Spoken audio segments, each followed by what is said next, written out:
We traded our voices for a starship. It seemed like a fair deal at the time. Earth was crowded, tired, and gray. The sky was a forgotten memory. We wanted out.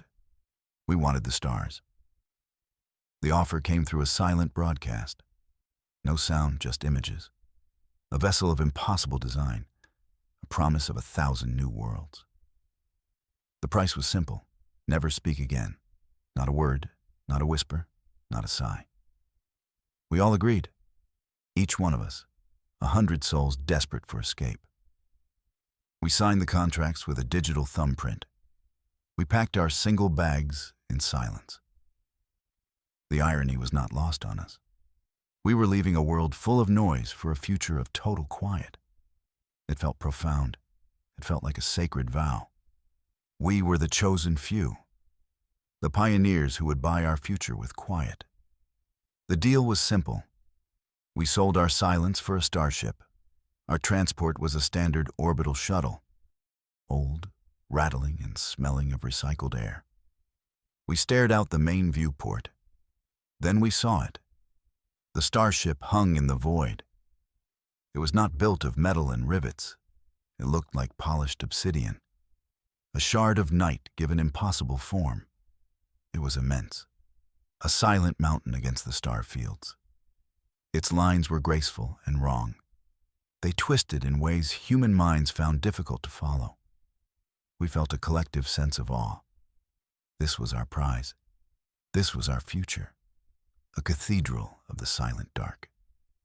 It had no visible lights, no markings, no signs of an engine. It simply was, waiting for us. Our new home, our beautiful, quiet prison. Some of us probably wondered if we'd made a terrible mistake, a cosmic timeshare agreement with a very steep price. But no one turned back. The gray earth was behind us. The silent starship was ahead. The shuttle docked with a gentle bump. No one commented on the perfect maneuver. We filed into the airlock. The door hissed shut behind us. Another door opened ahead. It led into a corridor of the same obsidian material. The light was soft, coming from the walls themselves. We stepped aboard our new home. Then it happened. A feeling of pressure built in our ears. A low hum vibrated through the deck plates. It was a sound that was not a sound. It was the absolute absence of it. A thick, heavy blanket of quiet. One of us, a young engineer named Lena, opened her mouth to speak. We saw her jaw move. We saw the strain in her face, but nothing came out. Not a peep. The price had just been paid. Our voices were gone. We were now truly silent. The ship had taken its payment. Panic was the first instinct. We saw it in each other's wide eyes, the frantic gestures, the mouths opening and closing on nothing. But panic is loud. And we were in a place that hated noise. We found our way to the bridge. It was a vast, circular room. A dome of stars sat above us. In the center was a ring of consoles. They hummed with a soft, white light. I touched one. Words appeared on the screen. Hello? It was not what I had intended. The console was translating my surface thoughts.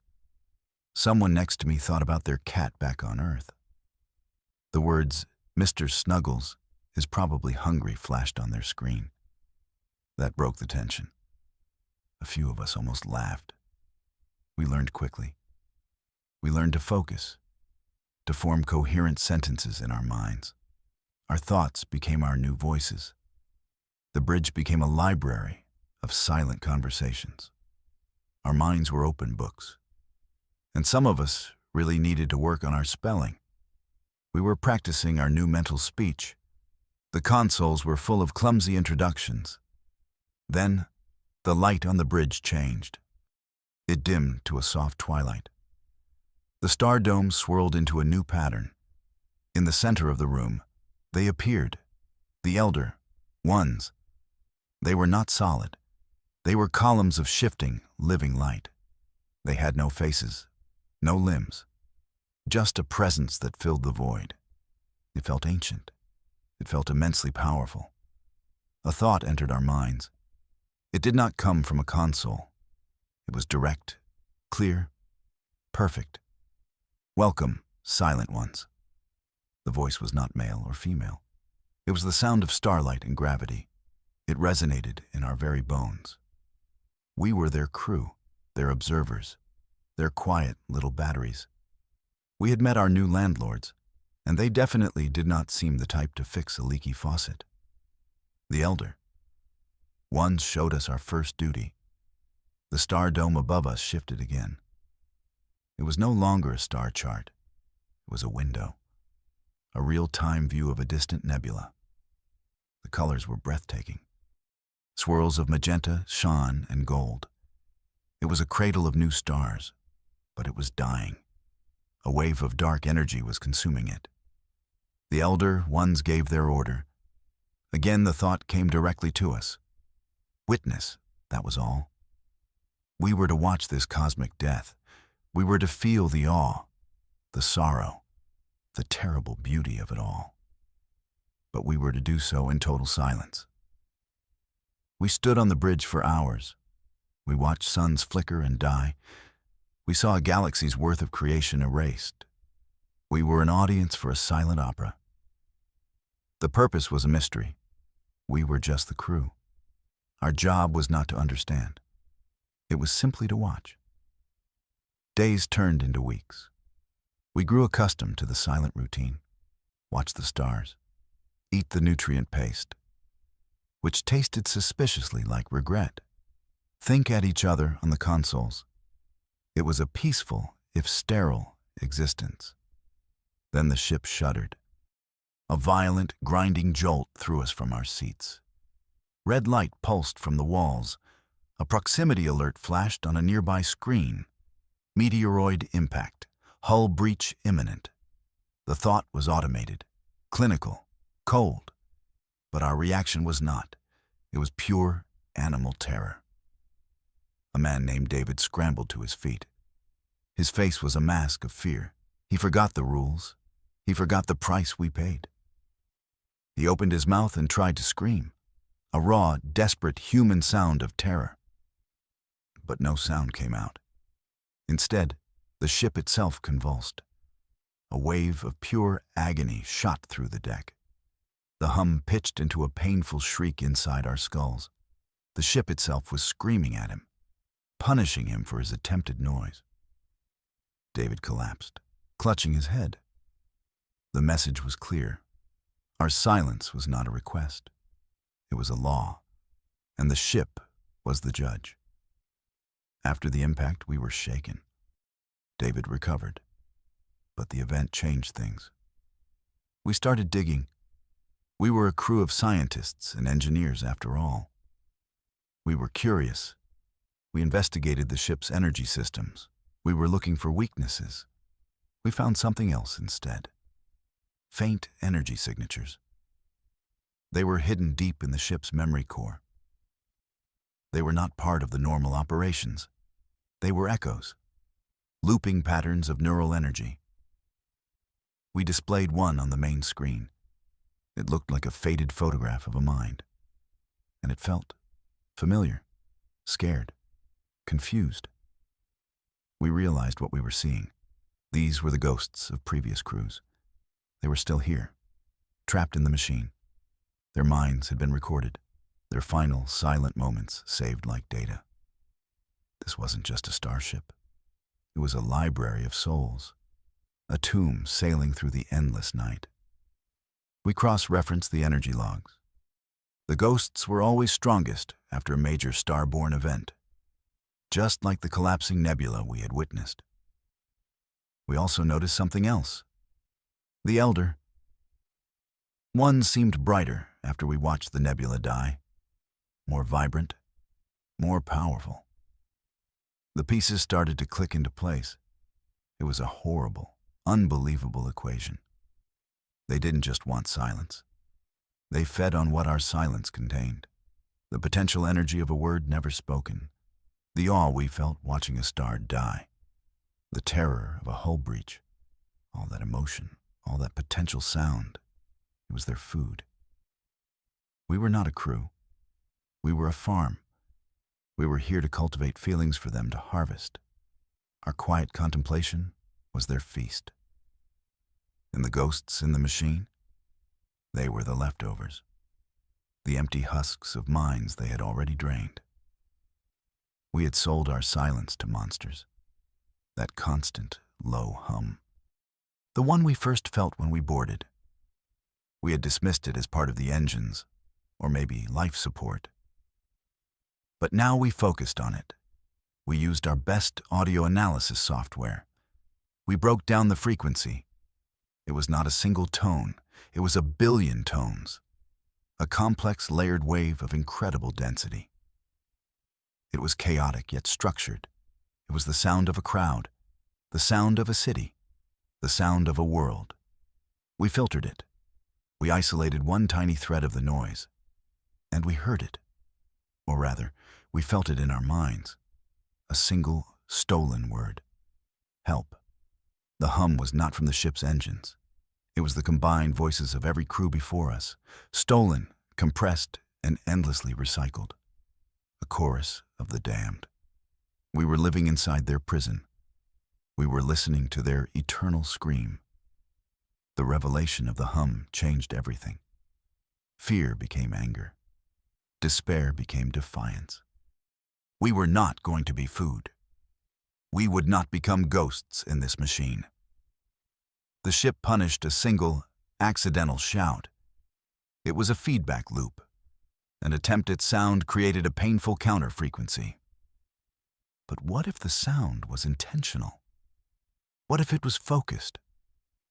What if it wasn't just one mind, but 100 minds? We began to practice in secret. We gathered in the cargo bay, far from the bridge and the eyes of our keepers. We tried to sync our thoughts. It was harder than it sounded. Try getting 100 people to think about the exact same shade of blue. It's nearly impossible. But we kept trying. We focused on a single concept, a single feeling. Rage. We pushed that feeling against the ship's silent field. It was like pushing against a solid wall. But for a second, the wall trembled. The hum in the ship faltered. We had found a crack in our prison. We could forge our minds into a weapon. We had a weapon. Now we needed a target. We pored over the ship's schematics, the ones we were allowed to see anyway.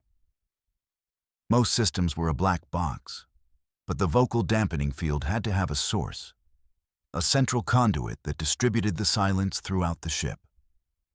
We found it. It was located directly beneath the bridge, a nexus of energy channels, a heart for our silent prison. The plan was terrifyingly simple. We would gather on the bridge. We would act like we were observing another star-born event. The elder ones would be present, ready for their meal. Then, all at once, we would focus.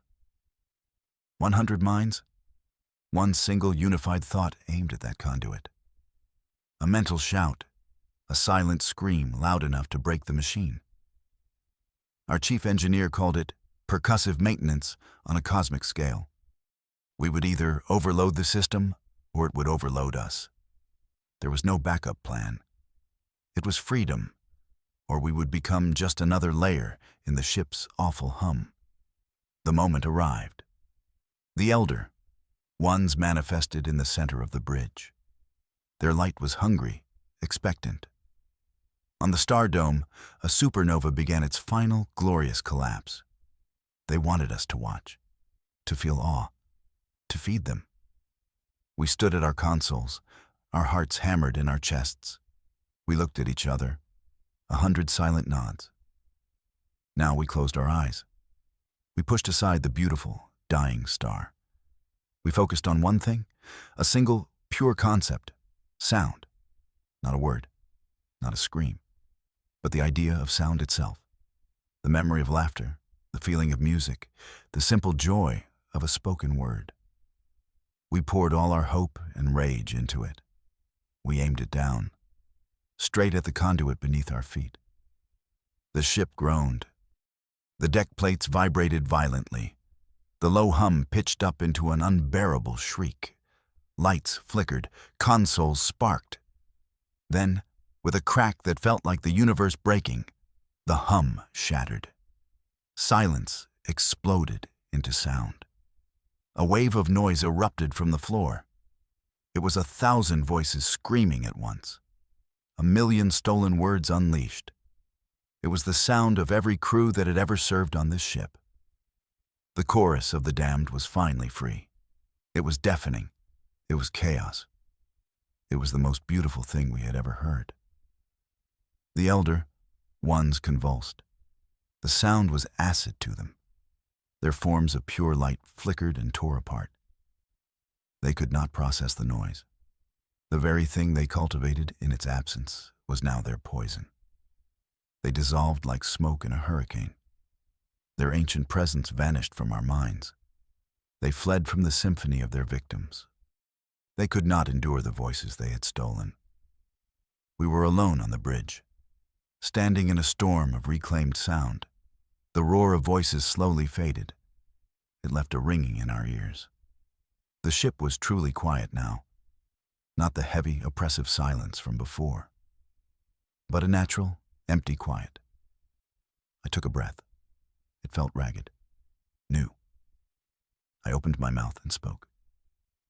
Hello? My voice was a croak, a raw, unused thing. I probably sounded like a frog who smoked for a century. But it was mine. All around me, others were trying their voices too.